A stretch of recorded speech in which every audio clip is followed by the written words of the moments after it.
سرکار کے کرم سے دامن میرا بھرا ہے، سرکار کے کرم سے سب کچھ مجھے ملا ہے، سرکار کے کرم سے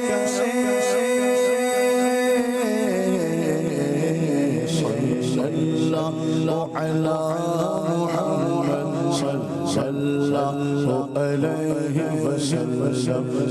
صلی اللہ علی محمد صلی اللہ علیہ وسلم، سرکار کے کرم پر قربان کیوں نہ جاؤں، سرکار کے کرم پر قربان کیوں نہ جاؤں، ہر کام بن گیا ہے، سرکار کے کرم سے،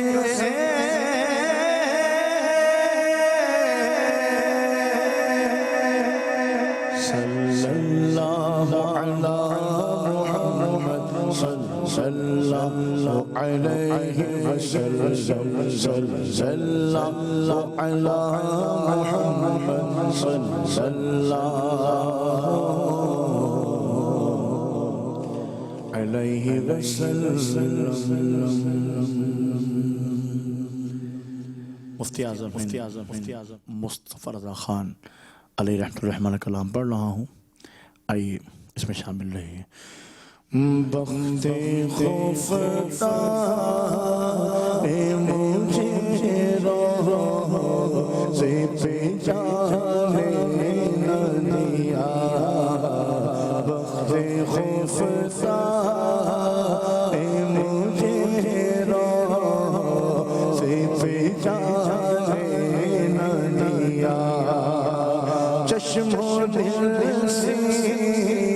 چشم و دل سینے، چشم و دل سینے، کلیجے سے لگانے نہ دیا، بخت خفتہ مجھے روزے پہ جانے نہ دیا، بخت خفتہ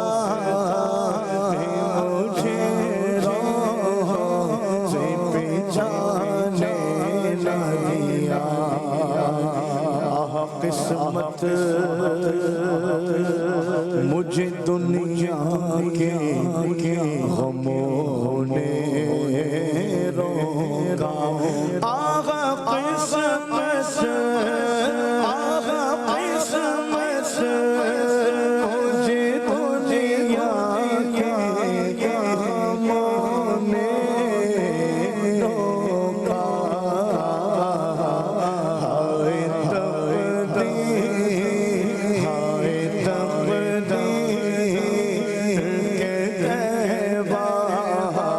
مجھے جانے نہ دیا، ہائے تقدیر کے تہوار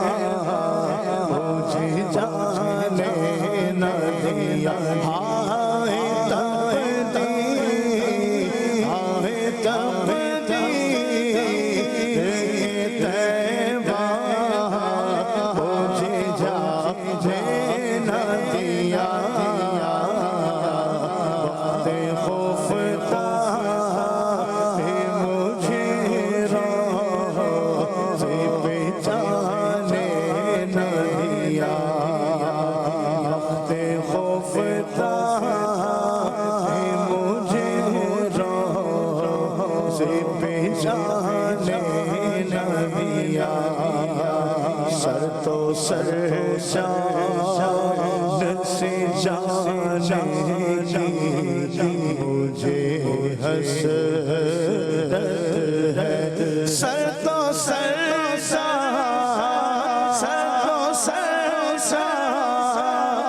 سے جانے کی مجھے حسرت ہے، موت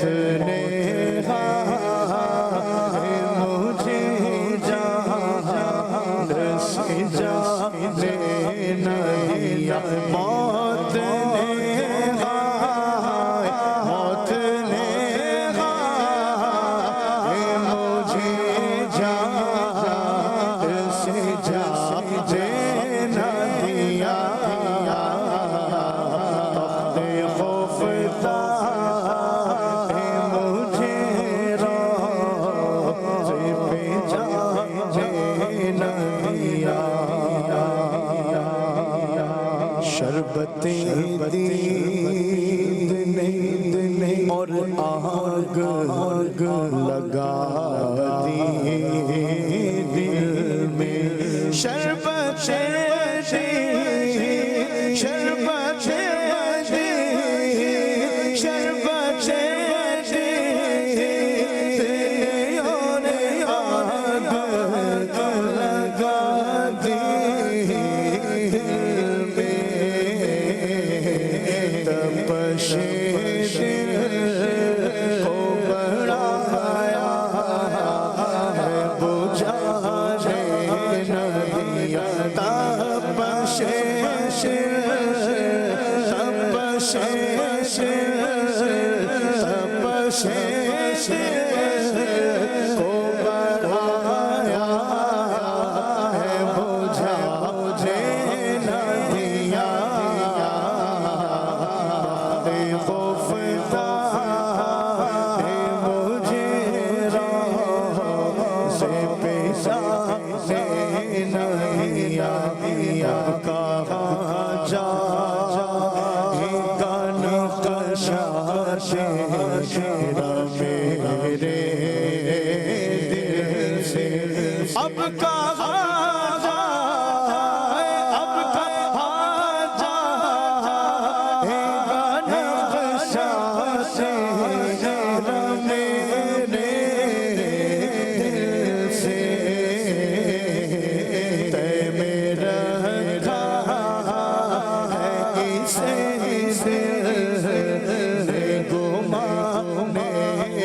دیا میرا میرا اسے دل گمانے نہ دیا خوف مجھے راہ سے پہچانے نہ دیا میرے آمان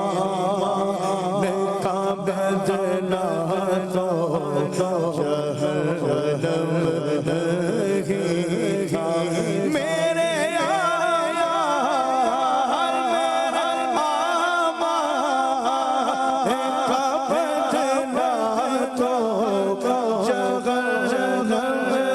نہیں تھا میں تو جا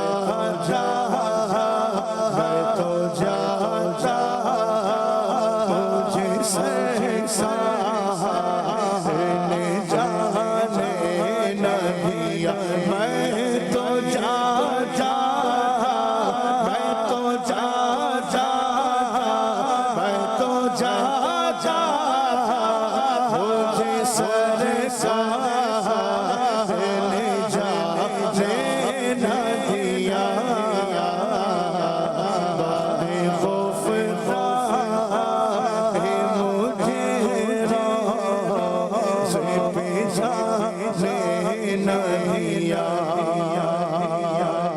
اور چمکتی سی غزل کھوئی پڑھو پڑھو اور چمکتی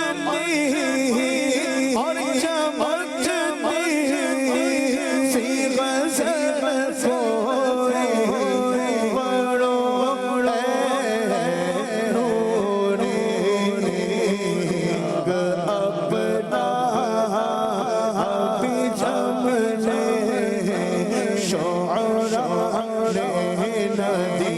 رنگ اپنا رنگ اپنا رنگ اپنا ابھی جب نے شعراء نے نہ دیا بات خوفتا مجھے راہ سے پیچھے نہ دیا چشم و دل سی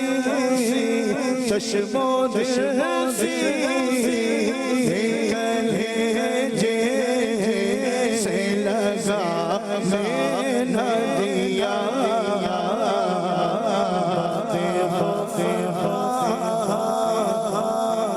نے مجھے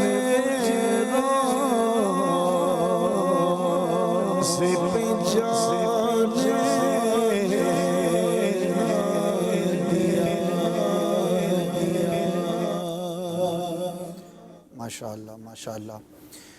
One of the very popular kalam of مفتی اعظم ہند رحمۃ اللہ تعالی علیہ، اور بڑے ہی پیارے الفاظ، جس کو سمجھ آتی ہو تو کیا ہی بات ہے،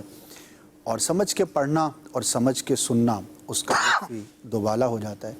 عدنان بھائی نے اس کی طرز کو تھوڑا ٹویسٹ کیا ہے، بہرحال نئے انداز پہ پڑھا ہے، اور اس کی جو دوسری طرز ہے وہ شاید زیادہ پڑھی جاتی ہے۔ بہرحال اللہ پاک ہمارے دلوں میں مدینہ پاک کی مزید محبت کو بڑھائے، اور ہم جتنا زیادہ تذکرہ مصطفیٰ صلی اللہ تعالی علیہ وسلم کرتے رہیں گے تو انشاءاللہ ہماری محبت میں بھی اضافہ ہوتا رہے گا۔ بڑھتے اپنے مبلغین کی جانب، ہمارے ساتھ ایاز مدنی بھائی ہیں، راشد مدنی بھائی ہیں، ماشاءاللہ ہمارے پروگرام کا مستقل حصہ ہیں۔ ایاز بھائی کی شاید پہلی دفعہ تشریف آوری ہوئی ہے۔ آپ سے ابتدا کرتے ہیں، اور سب سے پہلے میں چاہوں گا کہ قرآن مجید فرقان حمید میں اللہ پاک نے جن مقامات پر حضرت سیدنا اسماعیل ذبیح اللہ علی نبینا علیہ الصلاۃ والسلام کا ذکر فرمایا ہے، اس میں سے چند مقامات کا تذکرہ۔ الحمدللہ رب العالمین والصلاة والسلام علی خاتم النبیین، اما بعد فاعوذ باللہ من الشیطان الرجیم، بسم اللہ الرحمن الرحیم۔ اسد بھائی الحمدللہ عز و جل اللہ پاک کے نبی حضرت اسماعیل علی نبینا علیہ الصلاۃ والسلام وہ ہستی ہیں کہ اللہ تبارک و تعالی نے قرآن کریم میں 6 صورتوں کے اندر حضرت اسماعیل علی نبینا علیہ الصلاۃ والسلام کا ذکر خیر فرمایا ہے۔ ان میں اولاً جو ہے وہ سورۃ البقرہ کی آیت مبارکہ 125 125 سے لے کر 127 تک اس میں ذکر خیر موجود ہے۔ اس کے بعد آگے بڑھتے ہیں تو سورۃ الانعام، یہ 7ویں پارے کے اندر سے اس کا آغاز ہوتا ہے۔ اس کی آیت کریمہ نمبر 86 کے اندر اللہ تبارک و تعالی نے حضرت اسماعیل علیہ السلام کا ذکر خیر فرمایا ہے۔ تیسرے نمبر پر آتے ہیں تو سورہ مریم ہے، جس کے اندر اللہ تبارک و تعالی نے حضرت اسماعیل علیہ السلام کے اوصاف کا ذکر خیر فرمایا ہے۔ یہ 54 اور 55 54 اور 55 نمبر آیت کریمہ ہے، جس میں اللہ تبارک و تعالی نے اس کا ذکر فرمایا۔ اس کے بعد سورہ انبیاء ہے 4تھے نمبر پر، اس کے اندر اللہ تبارک و تعالی نے آیت نمبر 85 86 85 اور 86 کے اندر اللہ تبارک و تعالی نے حضرت اسماعیل علیہ السلام کا ذکر خیر فرمایا۔ 5ویں نمبر پر سورہ صافات آیت کریمہ نمبر 101 تا 107 101 تا 107 میں اللہ تبارک و تعالی نے اسماعیل علیہ السلام کا ذکر خیر فرمایا۔ اور 6 نمبر پر سورہ صاد آیت کریمہ نمبر 48، یہ پارہ 23 کے اندر موجود ہے۔ اللہ تبارک و تعالی نے اس کے اندر جو ہے وہ حضرت اسماعیل علیہ السلام کا ذکر خیر فرمایا۔ ماشاءاللہ 6 تو صورتیں ہو گئیں اور آیتوں کی تعداد زیادہ۔ جی آیتوں کی تعداد زیادہ ہے۔ اولاً ہم آغاز کرتے ہیں تو سورہ بقرہ سے، ہم جب حضرت اسماعیل علیہ السلام کا ذکر خیر کرتے ہیں تو اللہ تبارک و تعالی نے حضرت ابراہیم اور حضرت اسماعیل علیہ السلام دونوں کا ذکر خیر فرمایا ہے۔ اور یہاں پر جو گفتگو ہو رہی ہے آیت نمبر 125 میں 125 میں، اس میں اللہ تبارک و تعالی کعبۃ اللہ شریف کی تعمیر کے حوالے سے ذکر فرمایا جا رہا ہے، اور اس میں جو ہے وہ حضرت ابراہیم اور حضرت اسماعیل علیہ السلام دونوں کا جو ہے وہ کنٹریبیوشن شامل ہے، اور دونوں کا ذکر اس آیت کریمہ میں موجود ہے۔ اللہ تبارک و تعالی نے ارشاد فرمایا وَإِذْ جَعَلْنَا الْبَيْتَ مَثَابَةً لِلنَّاسِ وَأَمْنًا وَاتَّخِذُوا مِن مَّقَامِ إِبْرَاهِيمَ مُصَلًّى وَعَاهِدْنَا إِلَىٰ إِبْرَاهِيمَ وَإِسْمَاعِيلَ أَن طَهِّرَا بَيْتِيَ لِلطَّائِفِينَ وَالْعَاكِفِينَ وَالرُّكَّعِ السُّجُودِ۔ یہاں پر اللہ تبارک و تعالی نے حضرت ابراہیم علیہ السلام کو جو کعبۃ اللہ شریف کی تعمیر کا حکم ارشاد فرمایا، اور تعمیر کرنے کے بعد حکم ارشاد فرمایا کہ ہم نے ابراہیم اور اسماعیل دونوں کو وصیت فرمائی کہ وہ اس کو خوب پاک اور صاف رکھیں۔ ان کے لیے فرمایا طواف کرنے والوں کے لیے، رکوع و سجود یعنی نماز پڑھنے والوں کے لیے، اور اعتکاف کرنے والوں کے لیے اس کو خوب جو ہے وہ ستھرا رکھیں۔ اس کے ضمن میں جو ہے وہ مفسرین فرماتے ہیں کہ حضرت ابراہیم علیہ السلام نے اللہ کے حکم سے کعبۃ اللہ شریف کی تعمیر کا جب آغاز کیا تو حضرت اسماعیل علیہ السلام وہ مبارک ہستی ہیں جو بنفس نفیس خود پتھر اٹھا کر لا کر دیا کرتے تھے، اور حضرت ابراہیم علیہ السلام جو ہے وہ مسجد کی تعمیر فرمایا کرتے تھے۔ یعنی کہ یہ کیسا پیارا وصف ہے کہ مسجدیں بنانا یہ اللہ کے نبیوں کی سنت ہے، اللہ کے نبیوں کا طریقہ ہے، اور انداز کیا ہے کہ والد گرامی پتھر لگا رہے ہیں اور فرزند جو ہے وہ پتھر اٹھا اٹھا کر لا کر دے رہے ہیں، اور دونوں نبی ہیں۔ اللہ دونوں نبی ہیں، اللہ کے پیارے اور مقبول ہستیاں ہیں، لیکن انداز دیکھیے کیسا ہے کہ اللہ کی بارگاہ میں جو ہے وہ کس انداز سے عجز و انکسار ہے کہ خود پتھر اٹھا کر لا کر جو ہے وہ مسجد کی تعمیر میں حصہ لیا یہ تو جا بڑی رہا ہے۔ خوبصورت بات ہو گئی، اور آیتیں تو بہت ساری ہیں، یہیں سے ہم دو چیزیں ڈسکس کر لیتے ہیں۔ ایک تو تعمیر ہے، پھر اس کے ساتھ ہی جو ہے وہ اعتکاف کرنے والوں کے لیے، طواف والوں کے لیے اور نماز والوں کے لیے مسجدوں کو صاف ستھرا رکھنا ہے۔ یعنی کہ ایک مسلمان ہونے کی حیثیت سے ہم دیکھیں کہ ان دونوں چیزوں کے اندر کتنی بڑی سعادت مند ہے، یعنی کہ مسجد کی تعمیر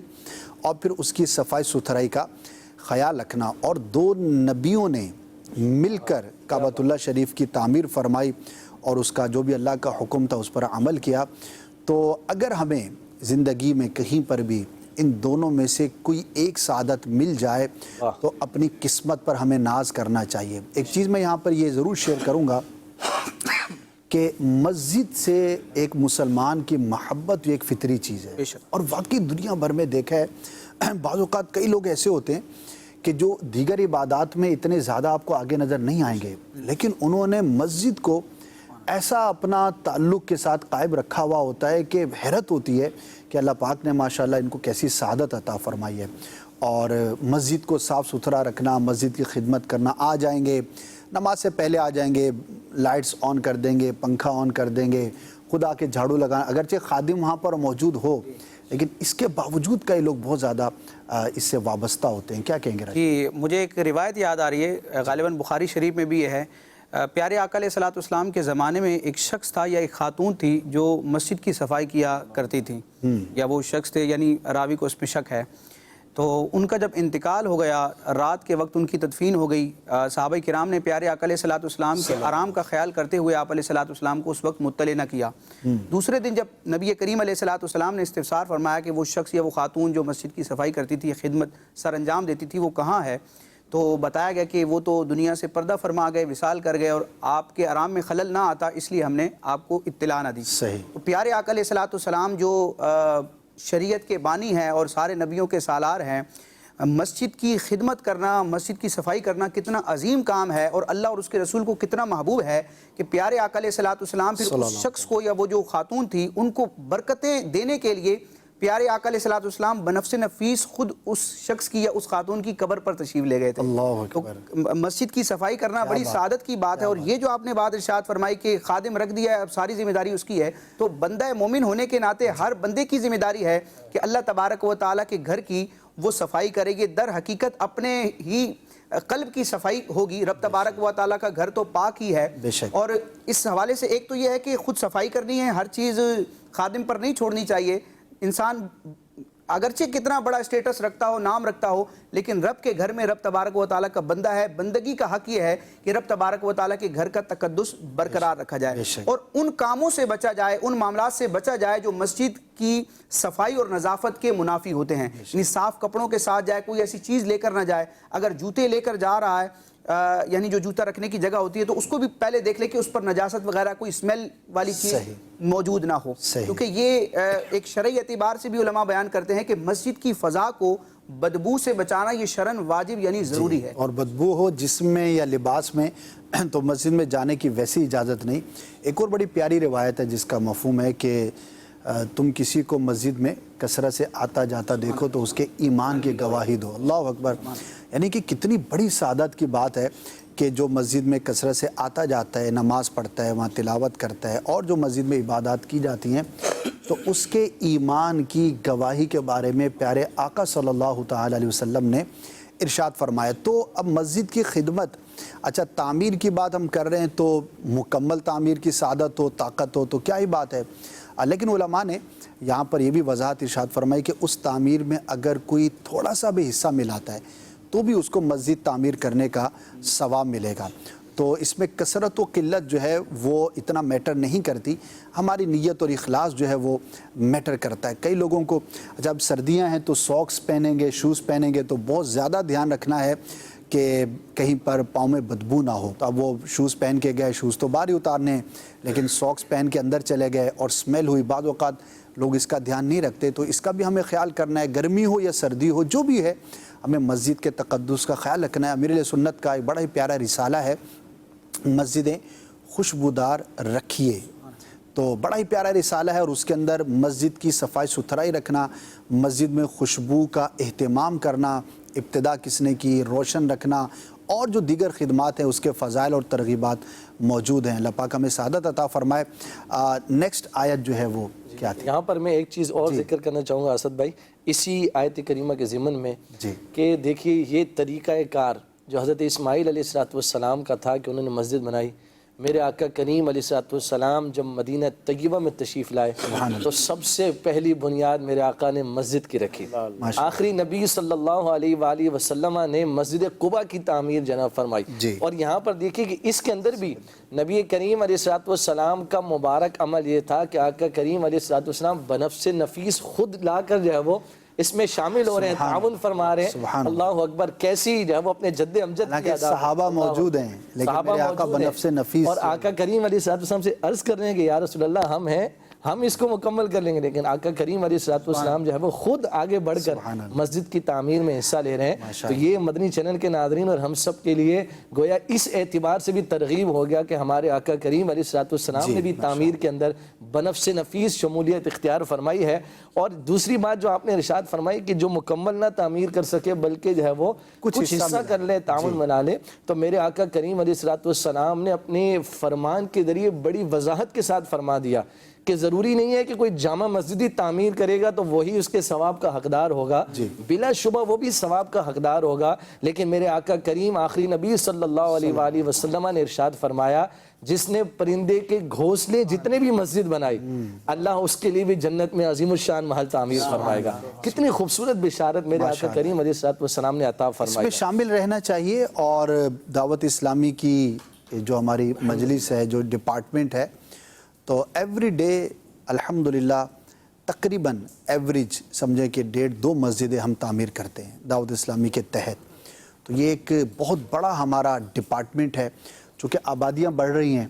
اب ہر سوسائٹی میں۔ اچھا بعض تو ماشاءاللہ دیکھا ہے سمجھدار لوگ پہلے سے خیال رکھتے ہیں، کوئی نئی آبادی ہے، سوسائٹی ہے، تو جہاں ہاسپٹل ہے، اسکول ہے، تو مسجد بھی ہوتی ہے، لیکن بہت ساری ایسی آبادی ہیں جو 40-50 سال پہلے آباد ہوئی، آبادی بڑھ گئی لیکن مسجد وہی ایک تھی اور ایک ہی ہے۔ تو ان علاقوں میں، اسی طرح وہ علاقے جو ریموٹ علاقے ہیں جہاں پر لوگوں کے پاس اتنی وسعت نہیں ہوتی، تو وہاں پر مساجد کی تعمیرات کا سلسلہ ہوتا ہے۔ ناظرین میں سے اگر کوئی اس میں کنٹریبیوٹ کرنا چاہے تو ہمارے نگرانوں کے ذریعے، ذمہ داران کے ذریعے رابطہ کر کے اپنا حصہ ملا سکتے ہیں۔ تو اللہ پاک ہمیں توفیق خیر عطا فرمائے۔ جی مزید دوسری آیت کریمہ کی طرف بڑھتے ہیں اسد بھائی۔ دوسرا واقعہ جو قرآن کریم میں حضرت اسماعیل علیہ السلام کا بڑا بنیادی طور پر جو بیان کیا گیا، وہ واقعہ جو ہے وہ سرزمین حرم کی آباد کاری کے حوالے سے ہے۔ حضرت ابراہیم علیہ السلام نے جب حضرت بی بی حاجرہ رضی اللہ تعالی عنہا سے نکاح فرمایا اور ان کے بطن سے حضرت اسماعیل علیہ السلام کی ولادت ہوتی ہے، تو حکم ہوتا ہے کہ ان کو جو ہے وہ وادی مکہ میں، جو اب مکہ مکرمہ ہے، اس وادی کے اندر جو ہے وہ اللہ تعالیٰ کی بارگاہ سے جناب سے حکم ہوتا ہے کہ یہاں پر جو ہے وہ ان کو چھوڑ دیں۔ اب جو ہے وہ حضرت ابراہیم علیہ السلام اللہ پاک کے حکم کی تعمیل کرتے ہوئے اپنی زوجہ حضرت بی بی حاجرہ رضی اللہ تعالی عنہا اور حضرت اسماعیل علیہ السلام جو آپ کے فرزند ہیں، جو بڑی مرادوں کے بعد، تمناؤں کے بعد اللہ نے عطا فرمائے ہیں، ایسے میں حکم ہو رہا ہے کہ ابراہیم خلیل اللہ ان کو جو ہے وہ ایک وادی میں چھوڑ آئیں۔ قرآن جس کا تذکرہ کرتا ہے بِوَادٍ غَيْرِ ذِي زَرْعٍ عِنْدَ بَيْتِكَ الْمُحَرَّمِ، ایسی وادی کے جو بے آب و گیا ہے، اس میں کوئی جو وہ نام و نشان نہیں ہے، کوئی سبزہ نہیں ہے، پانی نہیں ہے، کوئی بندہ نہیں ہے وہاں پر، ایسے مقام پر جو ہے وہ چھوڑنے کا حکم ہو رہا ہے۔ حضرت ابراہیم خلیل اللہ علیہ نبینا علیہ السلام اس حکم کی تعمیل کرتے ہوئے اپنی زوجہ اور بیٹے حضرت اسماعیل علیہ السلام کو وہاں چھوڑتے ہیں۔ ماشاءاللہ یہ تذکرہ ہم پورا واقعہ آپ سے سنیں گے، اور ماشاءاللہ آپ نے آیت کا تذکرہ کیا۔ میں چاہوں گا کہ راشد بھائی کچھ ایسے اوصاف، اسپیشلٹیز جو اسماعیل علیہ نبینا علیہ السلام کی بیان کی گئیں، ویسے تو نبی جامع کمالات ہوتا ہے، یعنی کہ اس میں کس چیز کی کمی، اللہ پاک نے تمام اوصاف جو ہے وہ انبیاء کرام کو عطا کیے ہوتے ہیں، لیکن کچھ ایسی خصوصیات ہوتی ہیں کہ بعضوں پر غلبہ رکھتی ہیں، تو اسماعیل علیہ السلام کے کچھ بنیادی مشہور اوصاف کا اگر تذکرہ ہو۔ جی، حضرت اسماعیل ذبیح اللہ علی نبینا علیہ الصلوۃ والسلام کے ویسے تو کئی اوصاف رب تبارک و تعالیٰ نے قرآن مجید برہان رشید میں ذکر فرمائے ہیں، لیکن آپ کی شخصیت اور آپ کی زندگی سے متعلق جو وابستہ واقعات ہیں ان کو اگر دیکھا جائے تو ایک پہلو، ایک شاندار وصف جو ہے، ایک خصلت جو آپ کی سیرت میں بالکل نمایاں ہے، وہ ہے صدق، سچائی اور وعدے کو پورا کرنا۔ وعدہ خواہ خلق سے ہو یا خالق سے ہو، ہر جگہ ہم دیکھتے ہیں کہ اسماعیل علیہ السلام نے جو وعدہ کیا اس کو وفا کیا۔ ماشاءاللہ۔ یہ اپنے والد گرامی ابراہیم علیہ السلام سے جب قربانی کے معاملے میں آپ نے وعدہ کیا کہ آپ مجھے صبر کرنے والا پائیں گے، تو آپ بالکل اس کسوٹی پر اور امتحان پر پورا اترے اور آپ نے اس وعدے کی تکمیل فرمائی۔ اسی طرح آپ کے بارے میں ایک واقعہ ذکر کیا جاتا ہے قرآن مجید برہان رشید میں، اللہ تبارک و تعالیٰ نے اپنے محبوب اعظم علیہ السلام سے ارشاد فرمایا وَذْكُرْ فِي الْكِتَابِ اسماعیل، کہ کتاب میں اسماعیل کو یاد کرو، إِنَّهُ كَانَ صَادِقَ الْوَعْدِ، کہ اسماعیل علیہ السلام جو تھے وہ وعدے کے سچے تھے، وعدے کو پورا کرنے والے تھے۔ سبحان اللہ۔ امام بدر الدین عینی رحمۃ اللہ تعالیٰ علیہ نے عمدۃ القاری میں اس آیت مبارکہ کے تحت یہ ذکر کیا کہ مفسرین یہ واقعہ بیان کرتے ہیں، اور قبلہ مفتی قاسم صاحب نے بھی سیرت الانبیاء میں اس واقعے کو ذکر کیا ہے کہ ایک شخص تھا، اس نے آپ سے ایک مقام پر ٹھہرنے کا وعدہ کیا کہ آپ ٹھہرے، میں کچھ دیر میں آ رہا ہوں۔ اچھا۔ تو آپ اس کے وعدے کے مطابق وہاں ٹھہرے تقریباً 3 دن تک، اور علامہ عینی نے لکھا ہے کہ اس مدت میں اختلاف ہے، بعض علماء نے لکھا ہے کہ تقریباً 1 سال تک حضرت اسماعیل ذبیح اللہ علی نبینا علیہ السلام اسی مقام پر ٹھہرے رہے، اس شخص کا انتظار کرتے رہے۔ ورنہ اگر ہمارے ساتھ یہ معاملہ ہو تو کچھ لمحوں کے بعد وہ الانتظار اشد من القتل کے تحت جو ہے انسان پھر تلملا اٹھتا ہے یا بےتاب ہو جاتا ہے، لیکن ان کا وعدے کو پورا کرنے کا معاملہ دیکھیں کہ وہاں رب تبارک و تعالیٰ کے وعدے پر صبر کیا، رب تبارک و تعالیٰ کی بھیجی ہوئی آزمائش پر صبر کیا، اور یہاں پر اس شخص سے کیا ہوا وعدہ جو تھا اس کو آپ نے وفا فرمایا۔ علامہ عینی ذکر کرتے ہیں کہ جبریل امین پھر حضرت اسماعیل ذبیح اللہ علی نبینا علیہ السلام کی بارگاہ میں حاضر ہوئے اور عرض کرتے ہیں کہ یہ فاجر، یہ جو شخص تھا جس نے آپ سے وعدہ کیا تھا یہاں ٹھہرنے کا، یہ ابلیس تھا اور اس پر اللہ کی لعنت ہو۔ تو حضرت اسماعیل ذبیح اللہ علی نبینا علیہ السلام کی سیرت سے ایک نمایاں پہلو یہ ملتا ہے کہ آپ وعدے کو وفا یعنی پورا کرنے والے تھے، وعدہ خواہ خلق سے ہو یا خالق سے ہو اس کو پورا کرنے والے۔ ماشاءاللہ، بہت بنیادی صفت ہے، اور سچی بات تو یہ ہے کہ آج کل لفظ وعدہ جو ہے نا وہ اتنا اس کو توڑا گیا ہے کہ خالی اس پر اکتفا لوگوں کا ہوتا نہیں۔ کسی کو کہہ بھی دینا کہ یار وعدہ کرتے ہو تو بولے گا اچھا پتہ نہیں یہ کرتا ہے یا نہیں کرتا، پکا وعدہ کرتے ہو، دوبارہ اس کو ایمفیسائز کریں گے۔ اور یاد رکھیں کہ جن لوگوں کی پرسنالٹی میں وعدے کو پورا کرنا ہوتا ہے، لوگوں کا بڑا اعتماد ہوتا ہے، ان کی بات، عمومی سی بات پہ لوگ بڑا اعتماد کرتے ہیں، اور اگر کوئی وعدے کو پورا نہیں کرتا تو آہستہ آہستہ اس کی جو اپنی پرسنالٹی ہے وہ ڈیمیج ہوتی چلی جاتی ہے۔ اچھا، اگر شرعاً اس کو پورا کرنا واجب تھا اور نہیں کیا تو گناہ گار بھی ہوگا، اور اگر نہ بھی تھا لیکن اخلاقی تقاضے کے موافق جو ہے نا، اچھا لوگ بڑا اس کو ہلکا لیتے ہیں۔ ورنہ سرکار صلی اللہ تعالی وسلم کے جو بنیادی اوصاف ہیں اس میں بھی اس کا تذکرہ ملتا ہے، اسماعیل علیہ السلام کی ذات میں بھی اس کا ذکر ملتا ہے۔ اچھا، جو بڑی چیزیں ہوتی ہیں تو بعض اوقات لوگ اس کے بارے میں تو کانشیس ہوتے ہیں کہ بھئی زیادہ رقم ہے یا کوئی بڑی چیز ہے تو اس کو پورا کرنے کی، لیکن بعض اوقات بڑی معمولی سی چیز ہو، آپ شاپ پر گئے، آپ نے 2-5 روپے کم تھے، کہا کہ یار وہ بعد میں دے دوں گا، اچھا اس طرح کا لوگ وعدہ کر لیتے ہیں، اب واپس آئے اور بھول گئے۔ اسی طرح کسی اور کے ساتھ کوئی ایسا معاملہ ہوا، کسی سے کوئی چھوٹی سی چیز لے لی اس وعدے پر کہ میں لوٹا دوں گا، اچھا کتاب لی اور وہ وعدہ کیا تھا کہ اس کو واپس کر دوں گا، تو اس پہ بڑے بزرگوں کے واقعات بھی ہیں کتاب کے حوالے سے۔ تو کہنے کی بات یہ ہے کہ چھوٹی چیز ہو یا بڑی چیز ہو، اگر آپ لوگوں کے درمیان اپنی پرسنالٹی کو ایک ڈیولپڈ پرسنالٹی شو کرنا چاہتے ہیں، لوگ آپ پر اعتماد کریں، اچھا بعض اوقات 1-2 دن کا ہی فرق ہوتا ہے لیکن آپ کی پرسنالٹی ڈیمیج ہو جاتی ہے۔ مثال آپ نے کہا کہ میں آپ کو 1000 روپیہ کل دے دوں گا، اچھا کل نہیں، آپ نے پرسوں دے دیا، لیکن آپ کل دے سکتے تھے تو آپ کو دینا چاہیے تھا۔ یہ چھوٹی چھوٹی چیزیں مل کر ہی پھر ایک بہت بڑی چیز جو ہے وہ بن جاتی ہیں، ایک تاثر قائم ہو جاتا ہے۔ بالکل، اللہ پاک ہمیں وعدوں کی پابندی کرنے کی توفیق عطا فرمائے، اور وہ خواہ لوگوں کے ساتھ ہو یا رب کے ساتھ ہو، کسی بھی طرح کا وعدہ ہو، اس کو اگر نبھانے کی ہماری عادت ہوگی تو انشاءاللہ عز و جل۔ بعض اوقات ہم کہتے ہیں کہ واٹس ایپ پہ کسی نے کا تو ہم وعدہ کر لیتے ہیں کہ ہم آپ کو فلاں دن اس کا جواب دیں گے، پھر بھول جاتے ہیں۔ اب تو بہت زیادہ آسانیاں ہیں، آپ ریمائنڈر لگا سکتے ہیں، بہت ساری چیزیں کر سکتے ہیں، لیکن بنیادی سوچ اگر میری ہوگی کہ مجھے کوشش کرنی، ہاں جہاں پھنس گئے آپ نے اپنی طرف سے کوشش کی لیکن کسی وجہ سے وہ نہ ہو پایا تو آپ معذرت کر لیں، وہ ایک الگ چیز ہے، لیکن بنیادی میری سوچ اگر وعدہ پورا کرنے کی ہوگی تو انشاءاللہ میرے لیے بہت زیادہ بہتر ہوگا۔ ایاز بھائی آپ کی طرف آؤں گا، اس آیت کے تحت آپ نے اشارتاً ذکر کیا تھا، لیکن یہ جو پورا واقعہ ہے ابراہیم و اسماعیل علی نبینا علیہم الصلاۃ والسلام کا مکہ پاک میں چھوڑنا کا، اس کے کیا اسباب تھے، اس کو میں چاہوں گا کہ تھوڑا اس کو ڈیفائن بھی کریں، اور بظاہر یہ ایک واقعہ اپنے اندر بہت کچھ لیے ہوئے، پھر انشاءاللہ مزید اوصاف بھی سننے کی سعادت حاصل کریں گے۔ جی اسد بھائی، اوصاف کی بات چلی ہے تو میں چاہوں گا کہ حضرت اسماعیل علیہ السلام کے اوصاف جو ہے وہ قرآن کریم میں جو ذکر کیے گئے انشاءاللہ تعالیٰ اس کو جو ہے وہ ہم سنتے ہیں مزید، اور پھر انشاءاللہ اس واقعے کی بھی جو ہے ڈیٹیل کو ہم بیان کریں گے۔ اسی آیت کریمہ جو ہمارے راشد بھائی نے بیان کی ہے اسد بھائی، اس کے ضمن میں آخر میں چل کر اللہ تبارک و تعالیٰ نے ارشاد فرمایا انہو کان صادق الوعد وکان رسولا نبیا،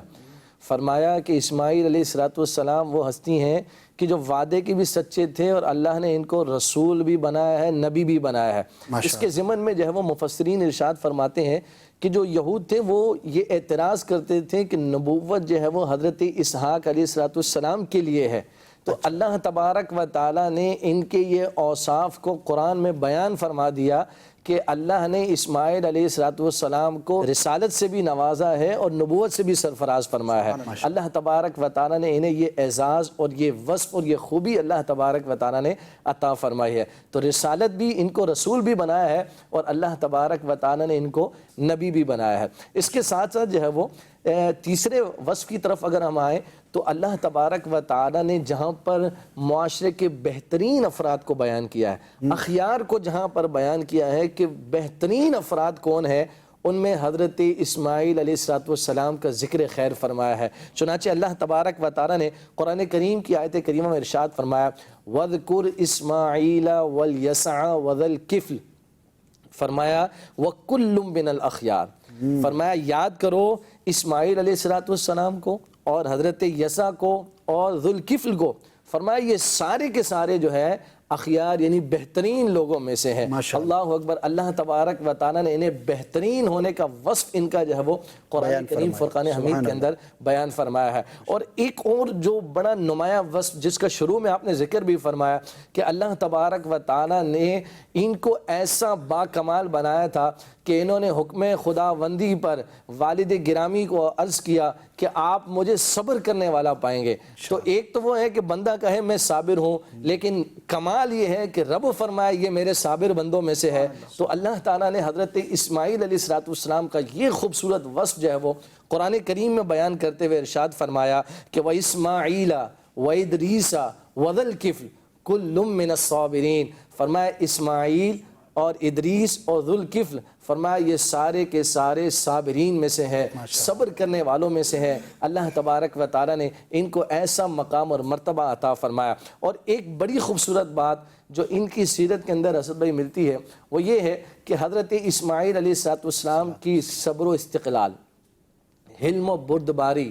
تقوی اور پرہیزگاری، اللہ تبارک و تعالیٰ کی محبت، یہ سارے وہ اوصاف ہیں کہ اللہ تبارک و تعالیٰ کی بارگاہ میں انہیں پسندیدہ بنانے والے ہیں۔ اللہ تبارک و تعالیٰ کی بارگاہ میں انہیں جو ہے وہ محبوبیت کا مقام دلانے والے ہیں۔ چنانچہ اللہ تبارک و تعالیٰ سورہ مریم کے اندر ان کا یہ وصف بیان کرتے ہوئے ارشاد فرماتا ہے جو یہ پیچھے آیت کریمہ بیان ہوئی وَاذْكُرْ فِي الْكِتَابِ إِسْمَاعِيلَ إِنَّهُ كَانَ صَادِقَ الْوَعْدِ وَكَانَ رَسُولًا نَبِيًّا وَكَانَ يَأْمُرُ أَهْلَهُ بِالصَّلَاةِ وَالزَّكَاةِ وَكَانَ عِنْدَ رَبِّهِ مَرْضِيًّا۔ ان کی شان یہ ہے، ان کا وصف یہ ہے کہ یہ اپنے رب کے ہاں پسندیدہ ہیں، یہ اپنے رب کے ہاں محبوب ہیں۔ اللہ تبارک و تعالیٰ نے ان کے اوصاف کی برکت سے صبر و استقلال، حلم، بردباری، تقوی اور پرہیزگاری کی برکت سے اللہ نے انہیں وصف عطا فرمایا ہے کہ اپنی بارگاہ میں ان کو جو ہے وہ محبوبیت کا مقام مرتبہ عطا فرمایا۔ کیا بات ہے، کیا بات ہے، اور کن کن اوصاف کا تذکرہ ہو کہ اللہ پاک نے ان کے اوصاف کا قرآن میں ذکر فرمایا، اور اللہ پاک نے جس وصف کا جس کے بارے میں ذکر فرما دیا تو اس میں نہ کوئی شک کی گنجائش باقی ہے، اس کے اعلیٰ ہونے میں، اس کے زبردست ہونے میں پھر کیا بات باقی رہ سکتی ہے۔ اللہ پاک سے ہم دعا کرتے ہیں کہ اللہ پاک ان کے صدقے ہمیں بھی ان اوصاف کا حامل بننے کی توفیق عطا فرمائے۔ راشد بھائی مزید کیا کہیں گے، کچھ واقعات کا تذکرہ؟ جی، حضرت اسماعیل ذبیح اللہ علی نبینا و علیہ الصلوۃ والسلام کی ایک عظمت و شان کو میں بیان کرنا چاہوں گا، جس کو ایک حدیث پاک کے تحت شارحین حدیث نے ذکر کیا ہے۔ اچھا، اگر ان کے نام کا معنی اور اس کی وجہ بھی بیان ہو جائے، لفظ اسماعیل جو ہے وہ کیا ہے اور کیوں ہے؟ جی، حضرت ابراہیم علیہ الصلوۃ والسلام اولاد کی دعا کے لیے جب رب کی بارگاہ میں عرض کرتے تو ایک کلمہ عرض کرتے رب کی بارگاہ میں اسماعیل، اور بعض محدثین مفسرین نے لکھا اسما یا ایل۔ ایل جو ہے ایک زبان میں رب تبارک و تعالیٰ کا نام ہے، یعنی ایل کا معنی اللہ ہے، اور اسما عربی کا کلمہ ہے جس میں عرض کی جاتی ہے کہ سنیے۔ اسماعیل کا لفظی معنی ہے کہ اے اللہ سن۔ تو رب تبارک و تعالیٰ نے حضرت ابراہیم علیہ الصلوۃ والسلام کی یہ دعا قبول فرمائی، اور جب ان کی ولادت ہوئی تو ابراہیم علیہ الصلوۃ والسلام نے یہی نام ان کا رکھ دیا۔ اسماعیل جو ہے دو الفاظ کا مجموعہ ہے، مرکب ہے۔ اسماعیل کا لفظی معنی ہے کہ اے اللہ سن۔ سبحان اللہ۔ لیکن حضرت اسماعیل علیہ الصلوۃ والسلام کا اب چونکہ یہ نام ہے لہٰذا اس کی برکتیں ہیں، تو اب مسلمانوں کے بچوں کے یہ نام ملتے بھی ہیں اور رکھنے بھی چاہیے، اور احادیث مبارکہ میں یہ ترغیب بھی ملتی ہے۔ اور یہاں نام رکھنے کے حوالے سے ایک اور بھی میں بات ذکر کر دوں۔ ایک تو ترغیب ہے کہ اللہ والوں کے، انبیاء کے، اولیاء کے، نیک افراد کے ناموں پر نام رکھے جائیں۔ پھر اس کے میننگز کے حوالے سے بعض اوقات لوگ سوال کرتے ہیں کہ تو معنی کو جان لینا اچھی بات ہے، لیکن اگر کوئی نام اللہ کے نبی کا ہے یا پیارے آقا علیہ الصلوۃ والسلام کے کسی صحابی یا اہل بیت کے فرد کا ہے تو اس کا معنی معلوم نہ بھی ہو، اس کی برکتیں ملیں گی، کیونکہ پیارے آقا علیہ الصلوۃ والسلام کی یہ عادت مبارکہ تھی کہ اگر آپ کے سامنے کوئی نام بیان کیا جاتا، ذکر کیا جاتا اور اس کا غلط معنی ہوتا، برا معنی ہوتا یا وہ لغو ہوتا، بے معنی ہوتا، تو پیارے آقا علیہ الصلوۃ والسلام معنی کو، نام کو درست فرما دیا کرتے تھے۔ تو جتنے بھی صحابہ کے نام ہیں، بالخصوص معاویہ، تو جتنے بھی یہ نام ہیں الحمدللہ یہ سارے ہی پیارے ہیں۔ حضرت اسماعیل علیہ الصلوۃ والسلام کی ایک عظمت و شان کے حوالے سے محدثین نے جو ذکر کیا اس کو میں تھوڑا ڈیٹیل کے ساتھ ذکر کروں گا۔ حضرت ابراہیم علیہ الصلوۃ والسلام جب حضرت ہاجرہ رضی اللہ تعالی عنہا اور اسماعیل علیہ الصلوۃ والسلام کو مکے کی سرزمین پر، اس وقت بالکل یہ ویران ایک صحرا تھا، وہاں پر چھوڑ کر جب تشریف لے گئے، اور اس وقت اسماعیل علیہ الصلوۃ والسلام کی عمر تقریباً 2 سال تھی۔ تو وہاں وہ چشمہ آپ علیہ الصلوۃ والسلام کے پاؤں کی برکت سے یا فرشتے کے پر مارنے کی برکت سے ہوا، اور کچھ عرصے کے بعد وہاں سے ایک قبیلے کا گزر ہوا جس کا نام ہے قبیلہ جرہم۔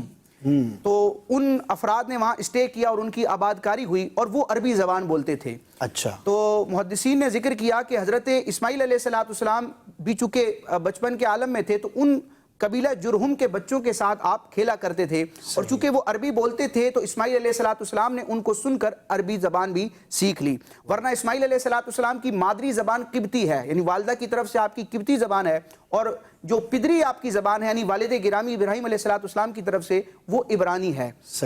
مادری اور پدری زبان جدا جدا ہے، لیکن قبیلہ جرہم کے ساتھ رہنے کی وجہ سے آپ نے عربی سیکھی، اور بخاری شریف میں اس کو یوں پیارے آقا علیہ الصلوۃ والسلام نے بیان فرمایا، تعلم العربیۃ منہم، کہ اسماعیل علیہ الصلوۃ والسلام نے قبیلہ جرہم سے عربی زبان سیکھی، اور عربی زبان سیکھی، لیکن رب تبارک و تعالیٰ نے حضرت اسماعیل علیہ الصلوۃ والسلام کو عربی زبان میں انتہائی فصاحت و بلاغت بھی عطا فرمائی، یہاں تک کہ بعض محدثین نے یہ ذکر کیا کہ سب سے پہلے عربی آپ ہی نے بولنا شروع کی، لیکن چونکہ یہ میں ذکر کر چکا کہ قبیلہ جرہم والے جو تھے وہ عربی بولا کرتے تھے، تو اس پر محدثین نے بڑا کلام کیا ہے۔ امام بدر الدین عینی رحمۃ اللہ تعالی علیہ نے عمدۃ القاری میں، امام ابن حجر اسقلانی نے فتح الباری میں، امام احمد قسطلانی نے ارشاد الساری میں اس کو ڈیٹیل کے ساتھ بیان کیا ہے کہ اس کا معنی یہ ہے کہ حضرت ابراہیم علیہ الصلوۃ والسلام کی اولاد میں سے سب سے پہلے عربی بولنے والے یہ اسماعیل علیہ الصلوۃ والسلام ہیں، اور آپ کی شان اور عظمت کیا ہے کہ آپ اہل عرب کے جو ہے نا والد مانے جاتے ہیں۔ امام احمد قسطلانی نے ذکر کیا کہ آپ ابو العرب ہیں، یعنی عرب کے والد ہیں، اور علامہ عینی کا میں ایک حوالہ ذکر کرنا چاہوں گا۔ علامہ عینی رحمۃ اللہ تعالی نے ایک روایت ذکر کی ہے نبی پاک علیہ الصلوۃ والسلام کے حوالے سے کہ حضرت اسماعیل علیہ الصلوۃ والسلام جو ہیں وہ تمام اہل عرب کے والد ہیں، تمام اہل عرب جو ہیں وہ اسماعیل علیہ الصلوۃ والسلام کی اولاد ہیں سوائے 4 قبیلوں کے، ایک قبیلہ سلف، ایک قبیلہ اوزا، ایک حضرموت اور ایک ثقیف۔ ان 4 قبیلوں کے علاوہ جتنے بھی اہل عرب ہیں وہ حضرت اسماعیل علیہ السلام کی اولاد سے ہیں۔ تو یہاں سے ہمیں عربی زبان کی اہمیت بھی پتہ چلتی ہے، اور پھر پیارے آقا علیہ السلام حضرت اسماعیل علیہ السلام کی اولاد سے، اور آپ علیہ السلام کو جو فصاحت ملی اس کی تو کوئی مثال ہی نہیں ہے۔ تو عربی زبان جو ہے یہ بڑی مقدس زبان ہے، اور ہمارا جو قرآن و حدیث کا جو مجموعہ ہے، جو ہمارے دین کی اصل ہے، قرآن کی زبان بھی عربی ہے، حدیث پاک کو بیان کرنے والے جو صاحب قرآن ہیں پیارے آقا علیہ السلام وہ بھی عربی ہیں۔ تو ہمیں عربی سے محبت رکھنی چاہیے اور عربی سیکھنے کی کوشش بھی کرنی چاہیے۔ انگلش بولنے کا ذہن بھی ہوتا ہے اور سننے کا ذہن بھی ہوتا ہے، اور لوگ بڑا امپریس ہوتے ہیں کہ اس نے انگلش میں بات کی، یہ اس کو آتی ہے۔ اچھی بات ہے اگر اچھی نیتوں سے کوئی زبان سیکھی جائے، لیکن عربی سے بھی محبت ہونی چاہیے، اور اگر کوئی عربی بول رہا ہے تو اس کی پذیرائی کرنی چاہیے۔ ماشاءاللہ یہاں پر میں چاہوں گا کہ تھوڑا سا ہم مزید ترغیب دیں۔ دیکھیے بنیادی طور پر تو تمام زبانیں جو ہیں وہ آسمانی ہیں، اللہ پاک کی طرف سے ہیں، حروف کے بارے میں بھی یہی کہا گیا ہے، لیکن ظاہر ہے کہ جب کسی چیز کی نسبت ہو جاتی ہے تو اس میں برکت ہو جاتی ہے، اور ہمارے لیے عربی زبان کیوں نہ مقدس ترین ہو، کیونکہ قرآن اسی زبان میں نازل ہوا، احادیث کریمہ کی جو بنیاد ہے وہ عربی زبان ہی میں ہے۔ اور اسماعیل علیہ نبینا علیہ الصلوۃ والسلام کی خصوصیات میں اس کا تذکرہ کیا گیا۔ یہاں پر 2 باتیں میں ذکر کرنا چاہوں گا۔ ایک تو فصاحت و بلاغت کا جو ذکر ہوا، اس میں کچھ لوگ جو ہے نا وہ مسکنسیپشن کا شکار ہوتے ہیں کہ یار فصاحت و بلاغت کا مطلب ہے مشکل بولنا، حالانکہ ایسا نہیں ہے۔ فصاحت و بلاغت کا یہ ہرگز معنی نہیں ہے۔ عام لفظوں میں کہوں تو اچھے کلمات کا چناؤ بہرحال ہو، لیکن جو فہم کے قریب ہو، یعنی کہ آپ کی سمجھ کے قریب ہو، آپ جو اپنا میسج پہنچانا چاہتے ہیں وہ جتنا آسان ہوگا تو وہ اتنا ہی فصیح و بلیغ کہلائے گا۔ تو عربی سیکھیں، زیادہ نہیں سیکھ سکتے، لینگویج کے طور پہ نہیں سیکھ سکتے یا گرامر کے اعتبار سے نہیں سیکھ سکتے، تو کم از کم وہ عربی تو سیکھی جا سکتی ہے جو ہم عمومی طور پر استعمال کرتے ہیں۔ مثال کے طور پر جتنی دعائیں ہیں، عموماً ہم جو دعائیں پڑھتے ہیں اور خاص طور پر قرآن و حدیث کی جو ماسورہ دعائیں ہیں وہ عربی کے اندر ہم پڑھتے ہیں۔ اب ربنا آتنا فی الدنیا حسنہ وفی الآخرۃ حسنہ وقنا عذاب النار بچپن سے سن رہے ہیں، اس کا کیا معنی ہے؟ اتنا تو سیکھ لیں، اور ساتھ میں یہ بھی نیت کر لیں کہ ہم عربی زبان سیکھ رہے ہیں۔ اسی طرح آپ جو ہے وہ اور اگر غور کرتے چلے جائیں گے، خطبہ جمعہ ہے، اسی طرح اور بہت سارے اوراد ہیں، وظائف ہیں۔ اچھا آیت الکرسی ہے، اب آیت الکرسی قرآن میں بھی ہے، قرآن ہی کی آیت ہے اور عربی میں ہے، تو یہ سیکھ لیں۔ یعنی کہ کچھ نہ کچھ تو عربی سے ہمیں شغف رہنا چاہیے۔ ہاں جو درس نظامی کرتے ہیں، علماء بنتے ہیں یا بطور سبجیکٹ کے عربی لینگویج کو اختیار کرتے ہیں تو وہ زیادہ سیکھتے ہیں۔ تو اللہ پاک ہمیں توفیق خیر عطا فرمائے اور عربی زبان کے ساتھ ہماری محبت جو ہے وہ مزید ہو۔ تیرے آگے یوں ہیں دبے لچے فصحا عرب کے بڑے بڑے، کوئی جان منہ میں زبان نہیں بلکہ جسم میں جان نہیں، میں نثار تیرے کلام پر ملی یوں تو کس کو زبان نہیں، وہ سخن ہے جس میں سخن نہ ہو، وہ بیاں ہے جس کا بیاں نہیں۔ میرے آقا صلی اللہ تعالی علیہ وسلم ایسی فصیح و بلیغ عربی بولتے تھے، بیان کرتے تھے، قرآن کی آیتیں پڑھتے تھے کہ عرب کہ جن کو اپنی زبان پر بڑا ناز تھا، اور یہ ایک الگ ٹاپک ہو جائے گا، ورنہ عرب کے ایسے عجیب و غریب واقعات ہیں کہ اپنے قاتل کو پہچان لیا کرتے تھے آدھے شعر سے، یعنی ان کو اتنا اس پر وہ تھا، مہارت تھی کہ اس شعر کا اگلا حصہ یہ ہے کہ جو تمہارے سامنے کھڑا ہے تمہارے باپ کا قاتل۔ ایک پورا واقعہ ہے۔ بچوں کو فی البدیہ اشعار کہنا آتے تھے اور بڑے مقابلے ہوا کرتے تھے، بڑی ہسٹری ہے۔ لیکن میرے آقا صلی اللہ تعالی علیہ وآلہ وسلم جب انہی عرب کے درمیان تشریف لائے اور جب آپ کا شیریں کلام لوگوں نے سنا تو دم بخود رہ جایا کرتے تھے۔ اللہ پاک ہمیں قرآن سے، حدیث سے اور اس لغت سے، اس زبان سے اس لیے بھی محبت عطا فرمائے کہ ہمارے آقا صلی اللہ تعالی وسلم بھی عربی آقا تھے۔ میں نثار تیرے کلام پر ملی ہوں تو کس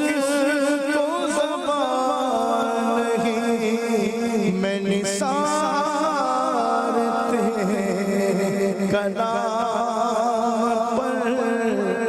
ملی ہوں تو کس کو زبان نہیں، وہ سخن ہے جس میں سخن نہ ہو، وہ بیان ہے جس کا بیان نہیں، وہ سخن ہے جس میں سخن نہ ہو، وہ بیان ہے جس کا بیان نہیں۔ ماشاءاللہ۔ جی جی چاہوں گا بالکل کہ عربی زبان سے ہمیں اور اہل عرب سے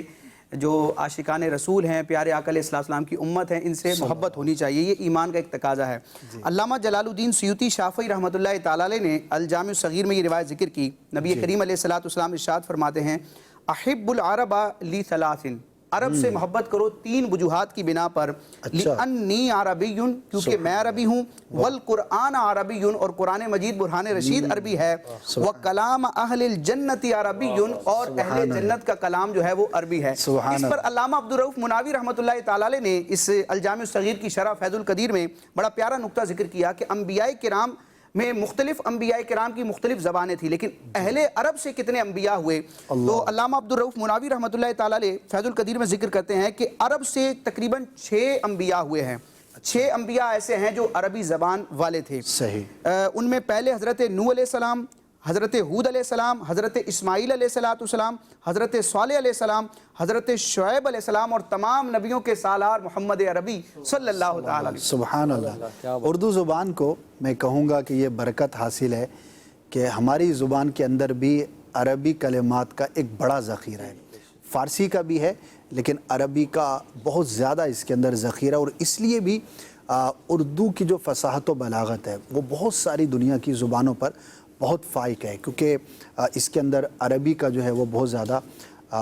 ملاپ کہیں یا اس میں کلیکشن کہہ لیں الفاظ کی، تو اللہ پاک ہمیں توفیق خیر عطا فرمائے۔ ایک کلام کو شامل کرتے ہیں، پھر انشاءاللہ مزید آیات میں تذکرہ اب بھی باقی ہے، اوصاف ہیں، پھر انشاءاللہ کچھ واقعات کا بھی تذکرہ کریں گے۔ جی عدنان بھائی۔ صلو الحبیب صلی اللہ تعالی علیہ وسلم۔ آنکھوں کا تارا نام محمد، آنکھوں کا تارا نام محمد، دل کا اجالا نام محمد، دل کا اجالا نام محمد، اللہ اکبر رب العالمین، اللہ اکبر رب العالمین، ہر شے پہ لکھا نام محمد، ہر شے پہ لکھا نام محمد، دولت جو چاہو جہاں کی، دولت جو چاہو جہاں کی، کر لو وظیفہ نام محمد، کر لو وظیفہ نام محمد، اپنے رضا کے قربان جاؤں میں، اپنے رضا کے قربان جاؤں،